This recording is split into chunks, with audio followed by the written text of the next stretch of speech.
Good morning बच्चों। हाइटरबेस 2.0 में आपका पुनः स्वागत है। आज का जो लेक्चर है हमारा, जो कार्य हम कहाँ देख रहे थे, वृक्क नलिका या नेफ्रॉन के विभिन्न भागों में हम अवशोषण की प्रक्रिया को देख रहे थे और उस अवशोषण की प्रक्रिया को अब हम समझने वाले हैं।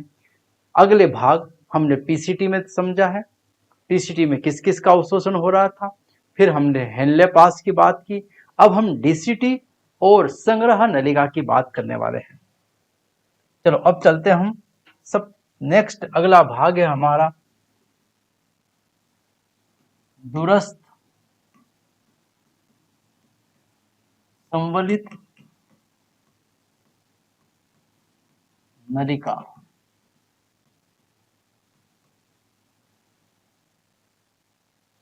शॉर्ट में हम इसको कह रहे हैं डीसीटी, दूरस्थ संवलित नलिका। DCT, distal convoluted tubules. इसमें क्या होने वाला है, देखो ये जो नेफ्रॉन का हमने जो भाग देखा कल, ये कप जैसे संरचना, ये हमारा पीसीटी, ये हेनले पास,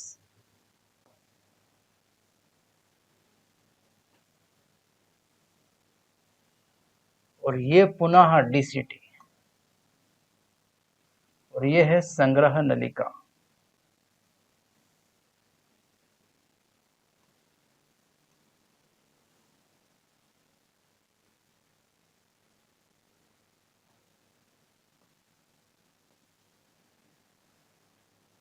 इस नेफ्रॉन की संरचना को अगर ध्यान से हम समझें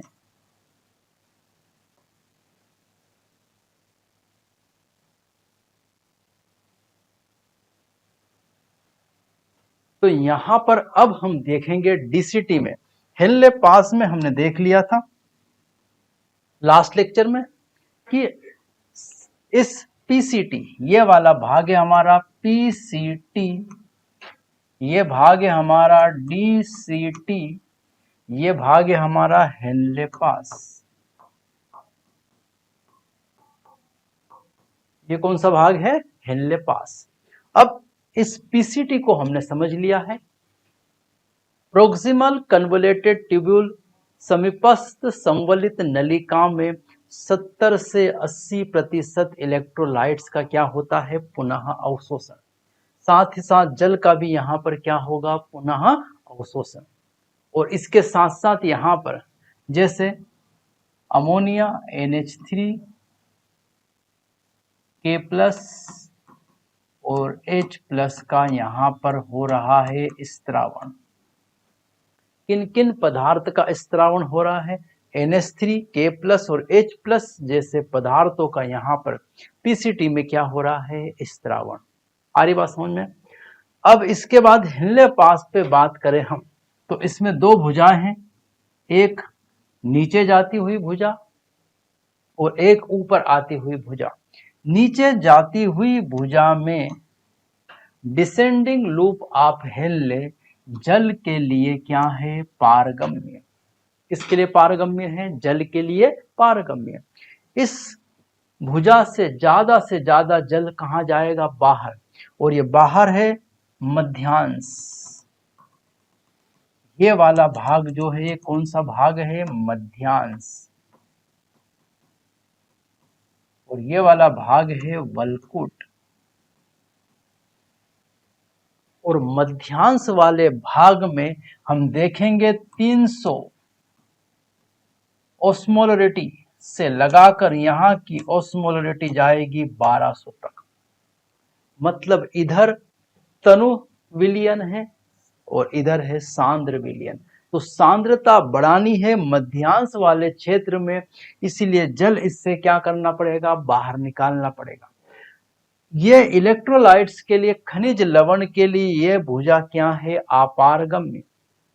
खनिज लवण इससे बाहर नहीं जा सकते, केवल कौन जाएगा, जल। और अगर जल निकालते जाओ तो इस भुजा के अंदर का विलयन कैसा हो जाएगा, सांद्र। सांद्रण होता जाएगा, सांद्रता बढ़ती जाएगी हेनले के डिसेंडिंग लूप में। जल निकलने के कारण। फिर अगर हम असेंडिंग लूप की बात करें, ऊपर चढ़ते हुए लूप की बात करें, तो ये जो है ये खनिज लवण NaCl के लिए क्या हो जाता है, पारगम्य। किसके लिए पारगम्य हो रहा है, NaCl के लिए ये भुजा क्या हो रही है, पारगम्य। इस भुजा से अगर हम आगे बढ़े तो NaCl कहाँ आने लगेंगे, भुजा से बाहर आने लगेंगे। और ये भुजा से अगर NaCl बाहर आया तो इस भुजा के अंदर NaCl बाहर आया तो इस भुजा के अंदर जो विलयन था वो विलयन सांद्र होने की जगह क्या हो जाएगा, तनु हो जाएगा। क्योंकि इसमें जल बाहर नहीं निकला, जल के लिए भुजा अपारगम्य है, केवल NaCl के लिए क्या है, पारगम्य। और इस तरह से ऊपर जब विलयन आगे बढ़ेगा तो ये विलयन तनु हो जाएगा, डाइल्यूट हो जाएगा। ये दोनों भुजाएं समझ ली हमने। अब हम चल रहे हैं डीसीटी। डीसीटी में क्या होगा, डीसीटी में यह समझना है कि इस डीसीटी में जल और खनिज लवण NaCl यह है आवश्यकता, कंडीशनल है। आवश्यकता है तो इनका क्या होगा, पुनः अवशोषण। आवश्यकता नहीं है तो इनका पुनः अवशोषण नहीं होगा। यहां आवश्यकता की बात नहीं थी, यहां भी हो रहा था जल और खनिज लवण का क्या, अवशोषण, पुनः अवशोषण, लेकिन यहां आवश्यकता के अनुसार रहेगा, किसमें, डीसीटी में। साथ ही साथ यहां पर HCO3 माइनस का भी क्या हो जाएगा, पुनः अवशोषण। लेकिन आयनिक सांद्रता बरकरार रखने के लिए और पीएच को बरकरार रखने के लिए इस भुजा से स्त्रावण भी होने वाला है, और स्त्रावण होगा NH3K+ और H+। इन तीनों का क्या होगा, स्त्रावण। तो स्त्रावण NH3K+ H+ का होगा, जैसा इधर हुआ था पीसीटी में वैसा ही। दूसरा, यहां पर आवश्यकता के अनुसार सोडियम क्लोराइड और जल का क्या होगा, पुनः अवशोषण। और HCO3- का भी क्या होगा, पुनः अवशोषण। ये किसमें होगा, डीसीटी में। अब चले इसके बाद अगली भुजा है हमारी संग्रह नलिका। संग्रह नलिका कलेक्टिंग डक्ट की अगर हम बात करें तो ये कलेक्टिंग डक्ट फैली होती है, वलकुट क्षेत्र से लगाकर कहां तक जाती है, मध्यांश के गहराई में चली जाती है। और इसमें जल का पुनः अवशोषण होता है। मुख्यतः किसका पुनः अवशोषण होगा, यहाँ पर जल का। और कुछ मात्रा में यूरिया को भी यहाँ से स्त्रावित किया जाता है। कुछ मात्रा में किसको स्त्रावित किया जाता है, यूरिया को भी। यूरिया को भी स्त्रावित कर दिया जाता है। और आयनिक साम्य और पीएच को बरकरार रखने के लिए H+ आयन और K+ आयन का यहाँ पर क्या होगा, स्त्रावण, सिक्रीशंस। किस किस का सिक्रीशन होगा, H+ आयन और K+ आयन का स्त्रावण भी हो जाएगा साथ के साथ में। और पुनः अवशोषण सर्वाधिक कलेक्टिंग डक्ट में, संग्रह नलिका में किसका होगा, जल का। तो ये पूरा का पूरा हमने इस नेफ्रॉन की संरचना में किन पदार्थों का अवशोषण होगा और किन का पुनः अवशोषण होगा और किन का स्त्रावण होगा, ये पूरी प्रक्रिया यहां से हमने समझी है। अब हम चलते हैं इस प्रक्रिया को देखते हैं एनसीईआरटी के माध्यम से कि एनसीईआरटी में क्या बोला जा रहा है, इसके बारे में क्या है वहां, उसको समझ लेते हैं।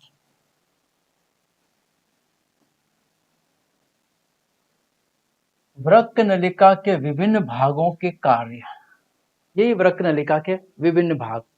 सबसे पहला भाग है समीपस्थ संवलित नलिका पीसीटी। वृक्क नलिका में पहला भाग पीसीटी, सरल घनाकार ब्रश बॉर्डर उपकला। ब्रश बॉर्डर उपकला है, सरल घनाकार ऊतक की बनी है, जो स्त्रावण करने में सहायता करती है। घनाकार है, सरल घनाकार, क्यूबोइडल है। और ब्रश बॉर्डर इसका क्षेत्रफल बढ़ाते हैं। पुनः अवशोषण के लिए सतह क्षेत्र को बढ़ाती है। यही सरल घनाकार ब्रश बॉर्डर उपकला जो है वो पुनः अवशोषण के लिए सतह क्षेत्र को बढ़ाती है। लगभग सभी आवश्यक पोषक तत्व तथा 70 से 80% विद्युत अपघट्य इलेक्ट्रोलाइट्स और जल का यहाँ क्या हो रहा है, पुनः अवशोषण। लगभग सभी पोषक पदार्थ पीसीटी में क्या हो गए हैं, पुनः अवशोषित। और 70 से 80% इलेक्ट्रोलाइट विद्युत अपघट्य और जल का क्या हो रहा है, पुनः अवशोषण। समीपस्थ संवलित नलिका शारीरिक तरलों के पीएच और आयनिक संतुलन, ये पीएच और ये आयनिक संतुलन को बरकरार रखने के लिए, बनाए रखने के लिए H+ अमोनिया और अमोनिया आयन व स्त्रावण व SCO3 का पुनः अवशोषण करती है। H+ अमोनिया और यहाँ K+ भी आएगा, इन्हें लिखा नहीं है। H+ अमोनिया और K+ आयनों का क्या करेगी, स्त्रावण, और SCO3- आयन का पुनः अवशोषण करती है। ये प्लस आयन देगी और माइनस आयन वहां से क्या करेगी, लेगी, और इस तरह से ये आयनिक साम्य को बरकरार रखेगी पीसीटी। अब चलते हैं हम हेनले पास पर। अगला भाग है हमारा हेनले पास, हेनले लूप। आरोही भुजा, नीचे जाती हुई भुजा, आरोही भुजा में न्यूनतम पुनरावशोषण होता है। पुनरावशोषण कैसा रहेगा, न्यूनतम। यह भाग मध्यांश में उच्च अंतरकाशी तरल की परासरणता नियमन में महत्वपूर्ण भूमिका निभाता है। हेनले लूप की अवरोही भुजा जल के लिए अपारगम्य होती है। अवरोही भुजा जल के लिए क्या रहेगी, अपारगम्य। अवरोही भुजा मतलब ये वाली भुजा, ये ऊपर जाती हुई भुजा कौन सी है, अवरोही, असेंडिंग लूप, और यह है आरोही। आरोही भुजा में न्यूनतम पुनः अवशोषण होगा। पुनः अवशोषण न्यूनतम होता है, इसमें बहुत कम होता है, पहली बात। अवरोही भुजा की बात करें, जल के लिए क्या होगी, अपारगम्य। इसमें से जल नहीं जाएगा, मैंने बता चुका हूं वैसा। परंतु विद्युत अपघट्य के लिए सक्रियता से धीरे धीरे पारगम्य होती है। ये धीरे धीरे विद्युत अपघट्य मतलब NaCl के लिए पारगम्य होती है। यह नीचे की ओर जाते हुए निस्यंदन को सांद्र करती है। यह नीचे की ओर जाते हुए निस्यंद को सांद्र करती है। आरोही भुजा जल के लिए अपारगम्य होती है। आरोही भुजा जल के लिए अपारगम्य होती है, लेकिन विद्युत अपघट्य अवशोषण सक्रिय या निष्क्रिय रूप से करती है। जैसे जैसे सांद्र निस्यंदन ऊपर की ओर चढ़ जाता है, वैसे वैसे विद्युत अपघट्य के मध्यांश तरल में जाने से निस्यंद तनु डाइल्यूट होता जाता है।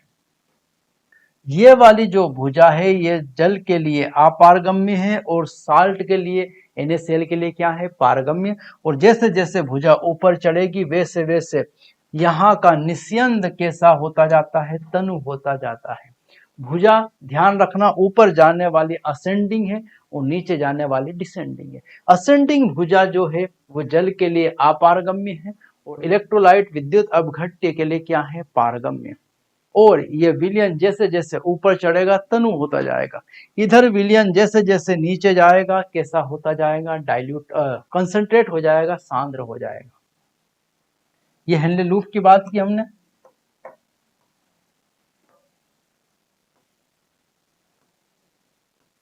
ये यहां पर चित्र है, यही जो हमने देखा है यहां पर SCO3 PCT में, जो ये PCT, ये DCT, ये संग्रह नलिका, ये रहा यहाँ पर ये हेनले पास अवरोही भुजा और ये है आरोही भुजा। अवरोही भुजा और इधर वाली भुजा कौन सी है? आरोही भुजा। ये हेनले पास, ये डिसेंडिंग लूप और ये असेंडिंग है। डिसेंडिंग में जल बाहर जा रहा है, जल के लिए पारगम्य है। असेंडिंग में NaCl बाहर जा रहा है, NaCl के लिए क्या है? पारगम्य। ये यहाँ मध्यांश वाला क्षेत्र है, ये वाली लाइन के नीचे, और ये ऊपर वाला कौन सा क्षेत्र है? वलकुट। कौन सा क्षेत्र आया यहाँ पर? वलकुट क्षेत्र ऊपर, और नीचे क्या आ रहा है? मध्यांश क्षेत्र।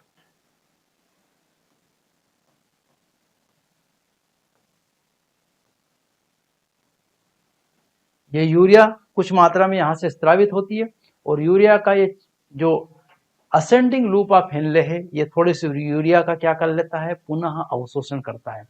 इसको बरकरार रखने के लिए, मध्यांश में सांद्रता को बढ़ाने के लिए ऐसा करेगा ये लूप ऑफ हेनले।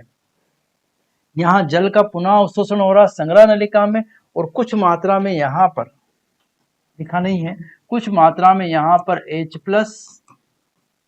और K+ आयन का क्या होगा? स्त्रावण। साथ ही साथ जल का यहाँ पर क्या होगा? पुनः अवशोषण। इस तरह से ये पूरा का पूरा कार्य है विभिन्न भाग के कलेक्टिंग डक्ट के, संग्रहक नलिका के। चलो आगे चलें इसमें। अब बात आती है DCT की, जो अभी हमने पढ़ा। DCT दूरस्थ संवलित नलिका। DCT विशिष्ट परिस्थितियों में Na+ और जल का कुछ पुनः अवशोषण इस भाग में होता है। कंडीशनल है, जब जरूरत है तब जाकर इनका पुनः अवशोषण होगा, ऊर्जा के खर्च पर हार्मोन्स की सहायता से, अन्यथा नहीं होगा। पीसीटी में लगातार चलेगा, लेकिन यहाँ पर आवश्यकता के अनुसार होगा। दूरस्थ संवलित नलिका रक्त में सोडियम पोटेशियम का संतुलन, सोडियम पोटेशियम का संतुलन, Na का संतुलन तथा पीएच बनाए रखने के लिए बाइकार्बोनेट्स का पुनः अवशोषण, HCO3- का पुनः अवशोषण, H+ K+ और अमोनिया का क्या कर देता है? स्त्रावण। चयनात्मक स्त्रावण करता, चयन करता कब करना है और कब नहीं करना है। पर एक बात ध्यान रखना है, यहाँ पर है ये बिल्कुल पीसीटी जैसा, लेकिन यहाँ पर डीसीटी भाग में सोडियम और जल का पुनः अवशोषण परिस्थिति कंडीशनल बेस्ड है, कंडीशन पर निर्भर करता है, ये ध्यान रखना है। आखिरी भाग आ जाए, संग्रह नलिका कलेक्टिंग डक्ट। यह लंबी नलिका वृक्क के वलकुट से मध्यांश के आंतरिक भाग तक फैली रहती है। वलकुट से कहां तक रहेगी? मध्यांश के भी आखिरी भाग तक फैली होती है। मूत्र को आवश्यकता के अनुसार सांद्र करने के लिए जल का बड़ा हिस्सा इस भाग में अवशोषित किया जाता है। सर्वाधिक जल का अवशोषण ही इस भाग में होगा। मूत्र को क्या बनाया जाएगा? सांद्रण। कौन बनाएगा? संग्रह नलिका। यह भाग मध्यांश की अंतरकाशी की परासरणता को बनाए रखने के लिए यूरिया के भाग को वृक्क मध्यांश तक ले जाता है। सांद्रता मध्यांश में कितनी चाहिए? 1200 ओस्मोलरिटी पर लीटर। और इतनी सांद्रता बनाए रखने के लिए यूरिया का भी क्या करेगा? ये स्त्रावण करेगा, ताकि सांद्रता को बरकरार रखा जाए। ऐसा काम संग्रह नलिका करेगा। यह पीएच के नियमन तथा H+ और K+ आयनों के चयनात्मक स्त्रावण द्वारा रक्त में आयनों का संतुलन बनाए रखने में भूमिका निभाता है। और ये स्त्रावण भी करता है किस किस का? H+ और K+ का। अमोनिया नहीं है यहाँ, केवल H+ और K+ का स्त्रावण करेगा, और उस मूत्र के अंदर पीएच को क्या रखेगा? बरकरार बनाए रखने के लिए ऐसा काम करेगा। ये हमने सभी भागों का एनसीईआरटी से भी समझ लिया, वैसे भी समझ लिया, और एनसीईआरटी से भी हमने इसको क्या है? समझ लिया। अब हमारा अगला जो टॉपिक है वो है निस्यंद क्षणित को सांद्रण करने की क्रियाविधि। कैसे ये मूत्र जो है फिल्ट्रेट जो है उसको सांद्र बनाया जाए, कंसंट्रेटेड बनाया जाए, क्योंकि 180 लीटर मूत्र का निर्माण हुआ और जिसमें से मात्र 1.5 लीटर मूत्र क्या हुआ है, विसर्जित, तो बाकी का पुनः अवशोषण हुआ। तो मूत्र सांद्र कैसे हुआ उसकी विधि है। तो अगला हमारा जो टॉपिक है वो निस्यंद का सांद्रण। अगली जो हमारी हेडिंग है वो क्या है, निस्यंद का सांद्रण।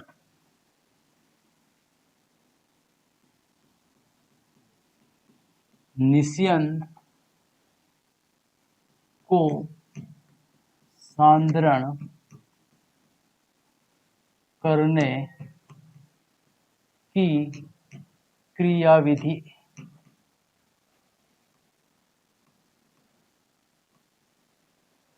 निस्यंद को सांद्रण करने की क्या है, क्रियाविधि। किस तरह से जो मूत्र है उसका या फिल्ट्रेट जो है उसका क्या किया जाए, सांद्रण, कंसंट्रेट बनाया जाए उसको, उसमें से जल का पुनः क्या कर लिया जाए, अवशोषण।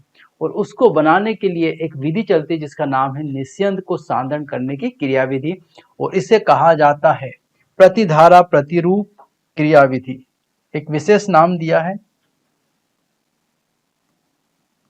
प्रतिधारा प्रतिरूप क्रियाविधि।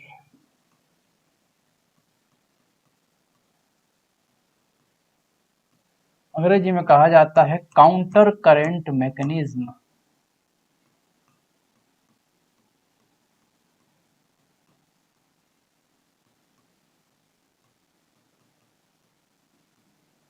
क्या नाम दिया है, काउंटर करेंट मैकेनिज्म, प्रतिधारा प्रतिरूप क्रियाविधि। इस प्रक्रिया में क्या होने वाला है इसको बहुत ध्यान से समझना है यहाँ पर, काउंटर करंट मैकेनिज्म को।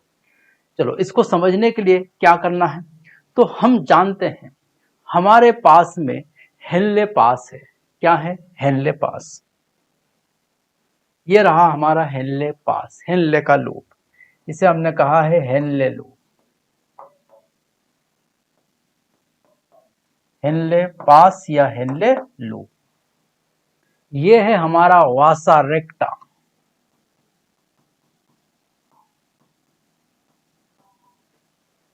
इधर है हमारा हेनले पास, इधर है हमारा वासा रेक्टा। और इस हेनले पास की ये जो भुजा है, आरोही भुजा,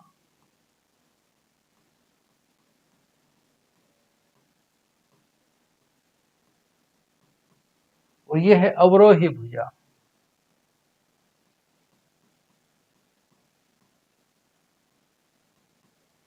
इधर डिसेंडिंग लूप, हेनले का डिसेंडिंग लूप है ये वाला, और ये वाला कौन सा है, असेंडिंग लूप।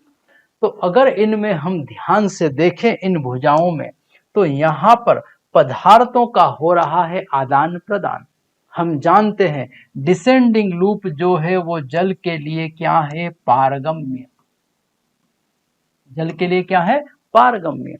और असेंडिंग लूप जो है वो है विद्युत अपघट्य के लिए पारगम्य, NaCl के लिए क्या है, पारगम्य। इससे बाहर कौन आएगा, NaCl। ठीक है।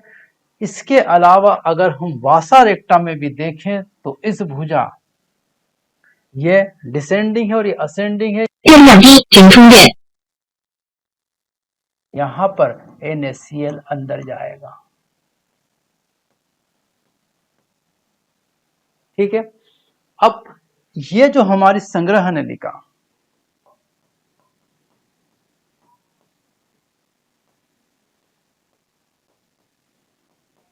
ये क्या है, हमारी संग्रह नलिका। यहां से जल का पुनः क्या हो रहा है, अवशोषण। जल का पुनः क्या हो रहा है, अवशोषण। और यहां पर से कुछ मात्रा में यूरिया स्रावित होता है और यही यूरिया इसमें थोड़ा सा चला जाता है यहाँ। इस प्रकार से ये है व्यवस्था। ये हमारे पास जो है ये हेनले पास है और ये है हमारे पास वासा रेक्टा। हेनले पास की ये जो भुजा है डिसेंडिंग लूप और ये वाली है असेंडिंग लूप। ऐसे ही वासा रेक्टा इसी के समांतर क्रम में चलता है। हम पढ़ चुके हैं वासा रेक्टा हेनले पास के कैसा चलेगा, समांतर क्रम में। और वासा रेक्टा वाला भाग में रक्त वाहिनियां हैं। क्या है, रक्त वाहिनियां। तो ये वाला भाग यहां पर इसके समांतर आएगा ये वाला भाग, और इसके समांतर आएगा ये वाला भाग। इसके समांतर ये वाली भुजा, इसके समांतर ये वाली भुजा। और अगर आप ध्यान से देखें तो ये ऊपर वाला हिस्सा जो है वो किसका है, वलकुट का है। और नीचे वाला हम जानते हैं मध्यांश में बाह्य मध्यांश और आंतरिक मध्यांश। और हम एक बात और जानते हैं कि जो स्तनधारी है,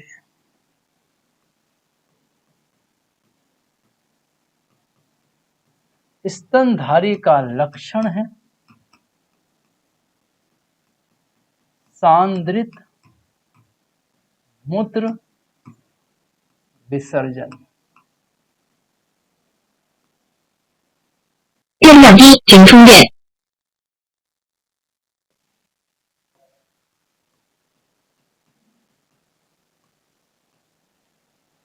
स्तनधारी कैसा मूत्र विसर्जित करते हैं, सांद्रित, जिसमें जल की मात्रा क्या होती है, कम, सांद्रित मूत्र विसर्जित करते हैं। और इसमें दो महत्वपूर्ण भूमिका निभाते हैं, एक है हेनले पास, हेनले लूप व वासा रेक्टा। ये दो नलिकाएं इसमें महत्वपूर्ण भूमिका निभाती है मूत्र को सांद्रित करने के लिए। क्योंकि हेनले के पास में दोनों भुजाएं कैसी है, विपरीत दिशाओं में। देखो हेनले पास में दोनों भुजाएं किसमें है, विपरीत दिशाओं में। और वैसे ही वासा रेक्टा में भी जो रक्त बहता है वो किस दिशा में है, विपरीत दिशा में। एक में इधर जा रहा है तो दूसरी में ऊपर जा रहा है। इसमें पदार्थ नीचे जा रहा है तो दूसरी में ऊपर जा रहा है। दोनों में विपरीत दिशाओं के कारण एक उत्पन्न होता है प्रतिधारा। क्या उत्पन्न होगी, प्रतिधारा। इन दोनों में भी विपरीत दिशाओं के कारण प्रतिधारा उत्पन्न होगी। इन दोनों में भी विपरीत दिशाओं के कारण क्या उत्पन्न होगी, प्रतिधारा। और यहां देखें हम तो वलकुट से लगाकर आंतरिक मध्यांश तक ओस्मोलरिटी, मिली ओस्मोल प्रति लीटर अगर हम देखें तो 300 से लगाकर वलकुट से कहां तक पहुंची है, 1200 तक। मतलब जैसे जैसे अंदर आंतरिक मध्यांश में जाते हैं ओस्मोलरिटी क्या होती जाती है, बढ़ती जाती है। कहां से कहां पहुंच गई है, 300 से लगाकर कहां तक चली गई है, 1200 तक ओस्मोलरिटी पहुंच गई। यहां पर यहां इस पूरी प्रक्रिया में जिसमें मूत्र का सांद्रण हो रहा है, दो लोग महत्वपूर्ण भूमिका निभाते हैं। वो निभाते हैं NaCl व यूरिया। इनका अवशोषण भी होता है।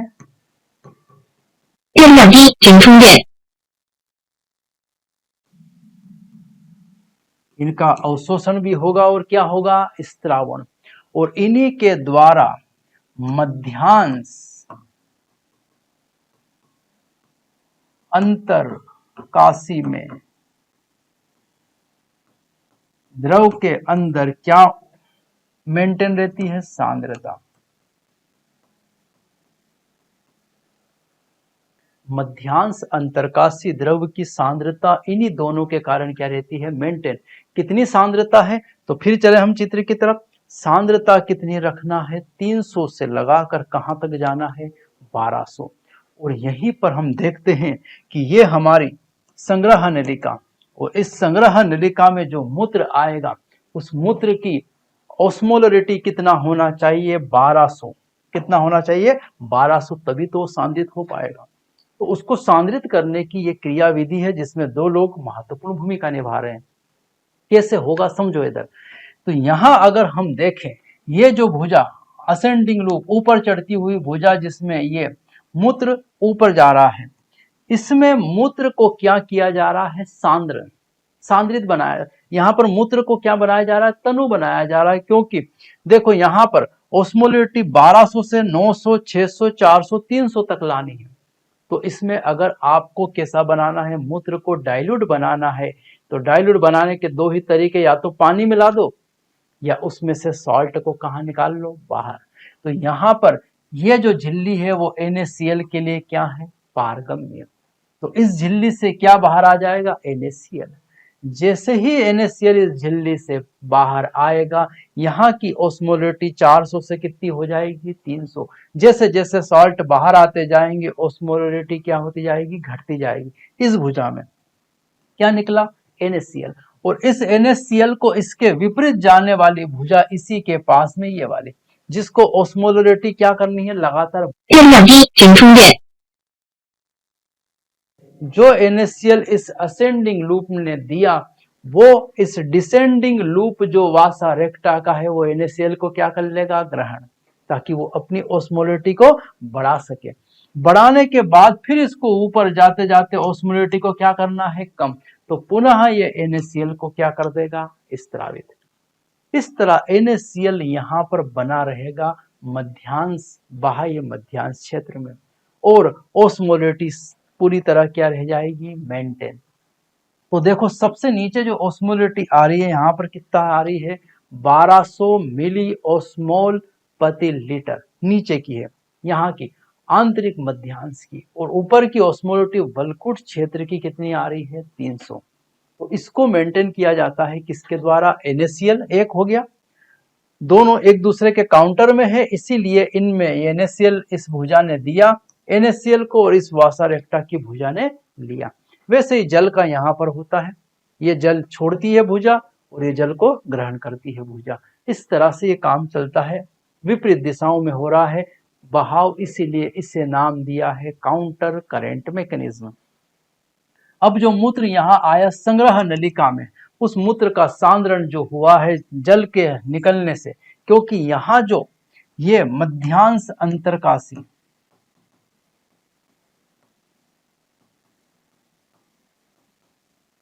ये जो मध्यांश अंतरकाशी है, इसकी सांद्रता क्या होगी, बढ़ेगी। सांद्रता बढ़ाने के लिए कुछ मात्रा में संग्रह नलिका यूरिया का भी क्या करती है, स्त्रावण। और जब ये सांद्रता बढ़ती है तो संग्रह नलिका से जल का पुनः क्या होता है, अवशोषण। और जितना ज्यादा जल का अवशोषण संग्रह नलिका में होगा, उतना ज्यादा मूत्र का क्या होगा, सांद्रण। और सांद्रित मूत्र जो है वो आगे बढ़ेगा, इस संग्रह नलिका जो खुलेगी, कहाँ खुलेगी, मध्यांश के पेपिला से कैलिक्स में, यूरेटर में।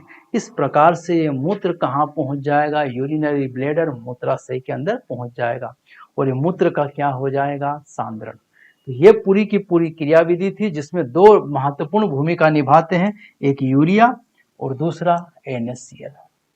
तो चलो बच्चों, अब हम देखेंगे NCERT से कि NCERT में किस तरह से निस्यंद का सांद्रण की क्रियाविधि है। इसको अब हम किससे टेली करेंगे, NCERT से।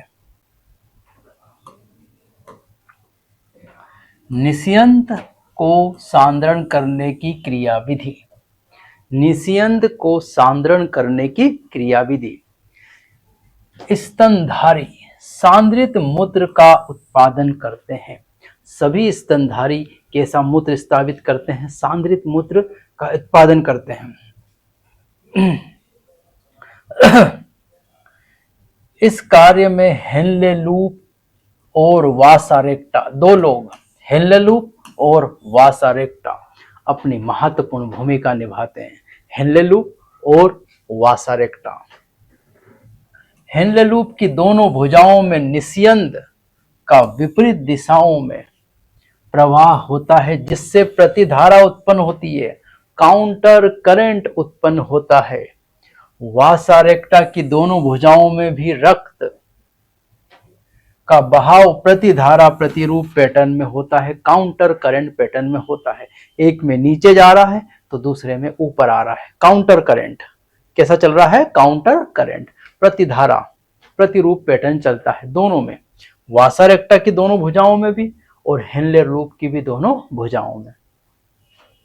हेनले लूप व वासा रेक्टा के बीच की नजदीकी तथा उनमें प्रतिधारा मध्यांश अंतरकाशी, दो बातें हैं यहाँ पर। हेनले लूप और वासा रेक्टा के बीच बहुत नजदीक है, क्योंकि हेनले लूप के समांतर क्रम में ही वासा रेक्टा भी निकली हुई है। और इसी नजदीकी के कारण उनमें प्रतिधारा मध्यांश अंतरकाश मेडुलरी इंटरस्टिशियम के परासरण दाब ओस्मोटिक प्रेशर परासरण दाब को विशेष प्रकार की नियमित करती है, विशेष प्रकार से नियमित करते हैं। परासरण दाब को नियंत्रित रखते हैं ये दो, वासा-रेक्टा और हेनले लूप की प्रतिधारा प्रतिरूप जो है पैटर्न। परासरण दाब मध्यांश के बाहरी भाग से भीतरी भाग की ओर लगातार बढ़ता जाता है और ये ओस्मोटिक प्रेशर बाहर से अंदर की ओर लगातार क्या होता जाता है, बढ़ता जाता है। बाहर मतलब वल्कुट और अंदर मतलब आंतरिक मध्यांश की तरफ ये परासरण दाब क्या होता जा रहा है, बढ़ता जा रहा है। जिसे कि वल्कुट की ओर ये होता है कितना, 300 मिली ओस्मोल प्रति लीटर से आंतरिक मध्यांश में लगभग 1200 मिली ओस्मोल प्रति लीटर हो जाता है। 300 से 1200 मतलब लगातार बढ़ता जा रहा है, 300, 600, 900, 1200 हो जाता है। और ये परासरण दाब का ये जो सांद्रता है इसको मेंटेन रखता है, परासरण दाब को मेंटेन रखता है कौन, हेनले लूप व वासा-रेक्टा में प्रतिधारा प्रतिरूप काउंटर करेंट। यह प्रवणता सोडियम क्लोराइड तथा यूरिया के कारण बनती है और ये जो इतनी प्रवणता बनी है कि 300 से कहां पहुंच गया है, 1200। ये जो प्रवणता बनी है ये सब किसके कारण है, सोडियम क्लोराइड NaCl और यूरिया के कारण बनती है। NaCl का परिवहन हेनले लूप की NaCl का परिवहन हेनले लूप की आरोही भुजा द्वारा होता है। कौन सी भुजा द्वारा होता है, आरोही भुजा द्वारा होता है। इसका जो परिवहन है हेनले लूप की वो आरोही भुजा इसका क्या करती है, परिवहन, जिसे हेनले लूप की अवरोही भुजा के साथ विनिमय, जिसे हेनले लूप की अवरोही भुजा के साथ विनिमित किया जाता है। क्या किया जाता है, विनिमित किया जाता है। हेनले लूप की आरोही भुजा के साथ अवरोही भुजा के साथ क्या किया जाता है, विनिमित किया जाता है। तो आरोही भुजा में जा रहा है और अवरोही भुजा से इसका विनिमय हो रहा है, एक्सचेंज हो रहा है। सोडियम क्लोराइड अंतरकाश को वासा-रेक्टा की आरोही भुजा द्वारा लौटा दिया जाता है। किसके द्वारा लौटा दिया जाता है, अंतरकाश को वासा-रेक्टा की आरोही भुजा द्वारा लौटा दिया जाता है। मतलब ऊपर चढ़ता हुआ हेनले पास का हेनले लूप का असेंडिंग लूप से NaCl बाहर आएगा, किस में जाएगा, वासा-रेक्टा की नीचे जाती हुई डिसेंडिंग आर्म्स में, और वासा-रेक्टा की असेंडिंग आर्म ऊपर चढ़ती हुई आर्म वापस अंतरकाश को कौन दे देगा, सोडियम क्लोराइड NaCl चला जाएगा। सब पढ़ चुके हैं हम, लौटा दिया जाता है।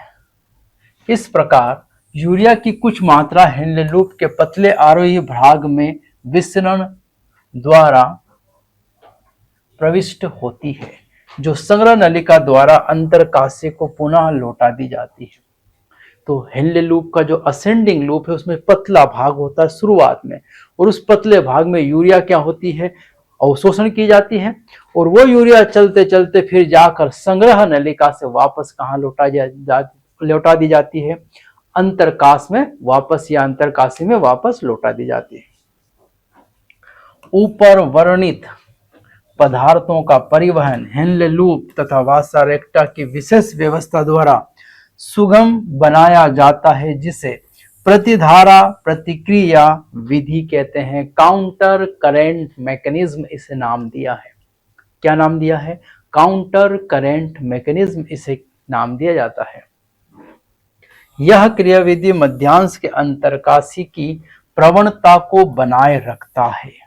मध्यांश के अंतरकाशी जो इंटरस्टिशियल मेडुलरी इंटरस्टिशियल की जगह की जो प्रवणता है, कंसंट्रेशन है 1200 मिली ओस्मोल प्रति लीटर, वो बरकरार रखता है यह व्यवस्था। इस प्रकार की अंतरकाशीय प्रवणता संग्रह नलिका द्वारा जल के सहज अवशोषण में योगदान करती है और निस्यंद का सांद्रण करती है। ये जो प्रवणता हो गई है कितनी, 1200 मिली ओस्मोल प्रति लीटर, और यही इसी व्यवस्था के कारण कहां से, संग्रह नलिका से ज्यादा जल का पुनः क्या होता है, अवशोषण।